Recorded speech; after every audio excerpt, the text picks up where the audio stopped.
आमची मागणी आहे की आश्रमशाळा आदिवासी आश्रमशाळा ज्या आहेत त्या अल्पसंख्याक घोटाळा या विभागात सुरू आहे। त्यानंतर आम्हाला वेतन अनुदान जे आहे ते दरमहाला अपुरं मिळते, त्यामुळे आमच्या लोकांचे वेतन नाही आहे, काम नाही, वेतन नाही सारखा जहाल शासन निर्णय फक्त अख्ख्या महाराष्ट्रात आमच्याच विभागाला आहे, तो रद्द व्हावा। कर्मचाऱ्यांना वेतन मिळण्यासाठी अपुरे अनुदान मिळावे। अनुदानित आदिवासी आश्रमशाळेतल्या चतुर्थ श्रेणी कर्मचाऱ्यांना 10, 20, 30 कालबद्ध पद्धतीचा लाभ मिळावा।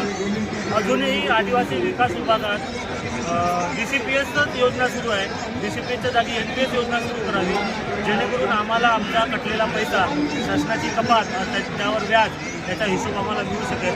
त्यानंतर देवडी प्रकल्पातील आश्रमशाळा देवळगाव येथील कुमारी गुट्टे यांची सहपुस्तिका हेडमास्टरनी जाणून बुजून लालशाहीनं लिहिलेली आहे, चुकीचे त्याच्यात मुद्दे घेतलेले आहेत। अशा हेडमास्टरवर कारवाई करा, फौजदारी गुन्हा दाखल करा म्हणून प्रकल्प अधिकाऱ्यांना पोलीस निरीक्षकांनी पत्र दिलं आहे, अजूनपर्यंत त्याच्यावर फौजदारी गुन्हा दाखल झालेला नाही। यावर इतर मागण्यांसाठी आज आम्ही इथे एक दिवसीय धरणे आंदोलन करतो।